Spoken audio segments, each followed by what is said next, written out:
The loud noise of pots and pans woke me up suddenly. I sat up in bed, my heart racing. Mark was already out of bed, and his side of the bed felt cold. I felt a familiar dread as I heard my mother-in-law's voice coming from the kitchen. "Mark, you should have married someone better," Eleanor said in a mean tone as I quietly moved closer, holding my breath. Even after 25 years of hearing her put me down, her words still hurt. I hoped Mark would finally stand up for me, but he stayed quiet, like always. I walked into the kitchen, trying to be brave. "Good morning, Eleanor." She turned around quickly, giving me a mean look. "Oh, look who finally decided to join us," she said sarcastically.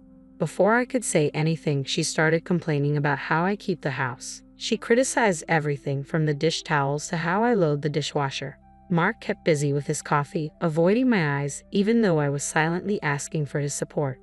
"You know, Mark, if you had listened to me years ago, you could have married a woman who knows how to manage a home properly," Eleanor continued with a voice full of disdain. I felt my face turn red with embarrassment and anger. "Why didn't you defend me?" I asked Mark, my voice shaking. "Do you agree with her?" He looked down at the floor, shifting his feet nervously. "Mom, that's enough," he mumbled, but his weak attempt to stop her only seemed to make her bolder. "Don't be so sensitive, Beth," Eleanor said dismissively. "If you can't handle the truth, that's your problem." As she turned back to the stove, I saw the pain in Mark's eyes, but at that moment, I felt deeply betrayed, not just by Eleanor, but also by Mark, who promised to love and protect me. I thought I would have a peaceful weekend to myself while Mark was at his weekly golf game, but just after noon, the doorbell rang. I already knew who it was before I opened the door and saw Eleanor standing there with her lips pressed together in disapproval. "Well, aren't you going to invite us in?" she demanded, gesturing to her husband Gerald, who was standing behind her as usual. I forced a smile. "Of course, come in." They walked past me into the living room, and Eleanor looked around the room as if she were checking for dust. "I decided we should have a family lunch today," she announced, settling in on the couch. My heart sank. So much for a relaxing day off. "That's nice," I said through gritted teeth as I went to the kitchen to make something quickly. Eleanor's voice came from the other room. "Honestly, Beth, I don't know how you can live in such a mess. Have you even cleaned this week?" I took a deep breath, reminding myself not to react, but her criticisms kept coming as I prepared a simple salad and sandwiches. "I'm surprised you even know how to cook," she said as I put the food on the table. "You'd think after all these years, you'd have learned something about being a proper housewife." Gerald stayed silent as usual, but I could feel his quiet judgment. "Why did you have to bring them here on our day off, Mark?" I asked desperately when he got home later. He looked away, shrugging helplessly. She insisted. "You know I can't say no to her." As Eleanor kept criticizing my homemaking skills during lunch, I felt my frustration with Mark growing. Why did he always let her treat me like this? Just when I thought Eleanor couldn't be more intrusive, she announced that she was planning a big family gathering at our house without even asking me. "I've already invited everyone over for dinner next Saturday," she said one afternoon, walking into the living room without asking, as usual. "You'll need to clean this place from top to bottom, Beth. It's a disgrace." I clenched my jaw as she went on and on about how my housekeeping was not good enough. Mark said nothing and pretended to read the newspaper. The week leading up to the dreaded dinner was a nightmare. Eleanor kept coming in and out, criticizing every detail and giving orders about how she wanted things set up. By the time Saturday arrived, I was a nervous wreck. "Why is the table crooked? Fix it," Eleanor snapped as I set out the plates and silverware just as she had instructed. I bit my tongue and straightened the tablecloth with shaky hands. The doorbell rang, and the first guests began to arrive. Aunts, uncles, and cousins I barely knew. Eleanor greeted them all with a big smile, playing the perfect hostess. "Doesn't Beth's home look lovely?" she said to my aunt. "She's worked so hard to get it ready for us." My face burned with embarrassment as the backhanded compliments continued throughout the evening. Whenever I caught Mark's eye, he quickly looked away. After dessert, Eleanor started clearing plates from the table. "Honestly, Beth, I don't know how you managed this meal. The potatoes were so bland." "That's enough," I said, finally reaching my limit. I turned to Mark, who was slumped in his chair. "Why didn't you defend me? Why do you let her treat me like this?" He looked at me helplessly as the room went silent. At that moment, I realized our marriage was at its breaking point. After the disastrous family dinner, I felt like I couldn't take it anymore. Seeing the helpless look on Mark's face while he stayed quiet during Eleanor's attacks was the last straw. I knew I couldn't keep living like this. The next day, I called my best friend Linda. She has known me since we were kids and is always brutally honest, even when I don't want to hear it. "You have to get out of that toxic situation, Beth," Linda said firmly after I told her about Eleanor's latest insults. "Mark is too weak to stand up to her, and she'll never change." I took a deep breath. I know, but how can I just walk away from my marriage? "Sometimes walking away is the only way to save yourself," Linda replied. "You've given Mark more than enough chances to put his mother in her place. It's clear he's chosen her over you." Her words hurt, but I knew she was right. As much as I loved Mark, I couldn't keep exposing myself to Eleanor's cruelty and his unwillingness to act. Over the next few weeks, I started pulling away from Mark and focusing on my own life. I took up gardening again, something I had always enjoyed but Eleanor had mocked as a silly hobby. I began making plans to meet friends for lunch or dinner without asking for Mark's opinion. He looked confused whenever I made excuses about his mother visiting or mentioned some other activity he wasn't invited to, but I stayed determined, keeping my true intentions to myself. A sense of determination grew inside me. I was done being a doormat for Eleanor, for Mark, for anyone.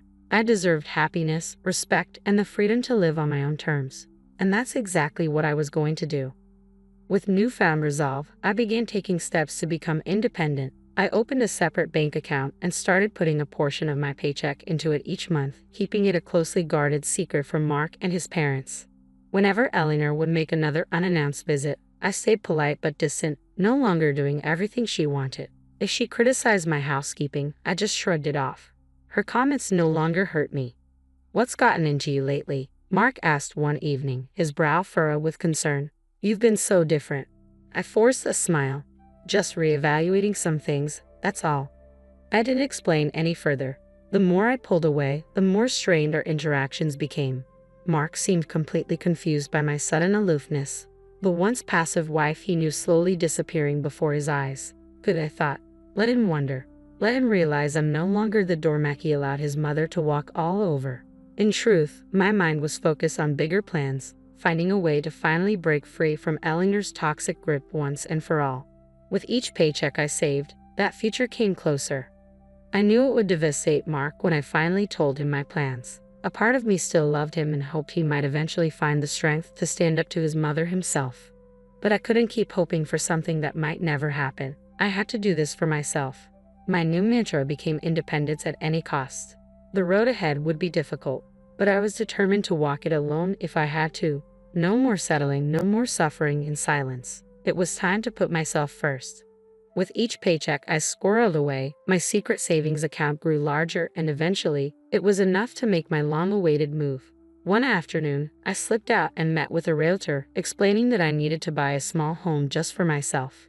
She showed me a cozy little bungalow, perfect for a fresh start. I put in an offer that day, using only my name on the paperwork. A few weeks later, the house was officially mine, a space where I could finally breathe, free from Eleanor's toxic presence. But I knew keeping it a secret was only delaying the inevitable explosion. That night at dinner, I could barely look at Mark without thinking about the news I was about to share. Eleanor prattled on as usual, criticizing everything from the meal to how I'd set the table. "Enough," I said firmly, setting down my fork. "I have an announcement." Eleanor raised an eyebrow but stopped talking. Mark looked at me with a puzzled expression. Taking a deep breath, I met his confused gaze. "I've bought a house just for me. I'm moving out." The words hung in the air as Eleanor's face twisted in anger. "You ungrateful little, how dare you make decisions like that without consulting me?" she yelled. "That's just it, Eleanor," I replied calmly. "It's my decision, not yours. I don't need your permission or approval." Mark seemed to shrink in his chair as his mother continued her tirade. I waited for him to speak up, to defend me like he never had before, but he stayed silent and sullen as always. In that moment, I felt both liberated and heartbroken. Leaving was the right choice, yet Mark's passivity showed how little he valued me after all these years. "Mother, stop," he finally mumbled. "Beth deserves her peace." After I announced my decision to leave, an uneasy silence fell over the house. Eleanor had stormed off in anger, as I expected, but it was Mark's lack of reaction that hurt me the most. He sat there with his shoulders slumped, unable to look at me, as if I had just blindsided him instead of standing up for myself after years of torment. "Well?" I asked when the silence dragged on. "You've had plenty of chances to defend me against your mother's cruelty. What are you going to do?" Mark opened his mouth, then closed it again. I could almost see the struggle within him, a lifelong tug of war between his controlling mother and his desire to please everyone. I'm sorry, Beth," he finally said, his voice barely a whisper. "You're right. All this time, I've let my mother walk all over you, over us." He dragged a hand down his face, looking suddenly much older. "I realized tonight that if I don't stop this now, I'm going to lose you for good, and that's my worst fear." Tears filled my eyes despite my determination. Hearing him actually acknowledge the dysfunction and admit how much he failed me broke through the wall I'd built. "For once in your life, you need to choose," I said, my voice trembling. "Your mother or me, because I won't live like this any longer." Mark's jaw tightened, and I saw a flicker of determination I hadn't seen in years. "I choose you," he stated firmly. "I'm done with my parents' toxicity. If they can't respect my life with you, then I'm done trying to please them." In that moment, I felt a glimmer of hope that maybe, just maybe, Mark could find the strength to prioritize me in our marriage. But I knew this was just the first of many challenges we have to face. After Mark declared he was choosing me over his toxic parents, I felt a bit hopeful about our marriage. But I knew rebuilding trust wouldn't happen overnight. We had years of hurt and dysfunction to work through. In the days that followed, Mark seemed more confident in his decision. He stopped taking Eleanor's calls and ignored her increasingly angry voicemails demanding explanations. "I finally feel free," he admitted one evening over dinner, "like a weight has been lifted off my shoulders." I smiled cautiously, still afraid to get my hopes up too much. "I'm glad you're seeing things clearly now, but you know your mother won't give up easily." Sure enough, within a week, Eleanor showed up unannounced, banging angrily on the door. "Mark, you can't shut me out like this. We're family." To my surprise, Mark didn't even flinch. He just pulled aside the curtains to reveal her red, angry face and then turned his back. "I think you should leave, Mother," he said calmly. "Beth and I have made our decision." Eleanor continued to shout and argue, but Mark stayed firm. I could see the anger in Eleanor's eyes as she realized she had finally lost her control over her son. After Eleanor stormed off, Mark turned to me with a sheepish smile. "I should have done that years ago. I'm sorry it took me so long to put you first, Beth." Tears welled up in my eyes as I looked at the newly confident man before me, so different from the passive person he had been. "I'm just glad you finally saw the light," I said, pulling him into a hug.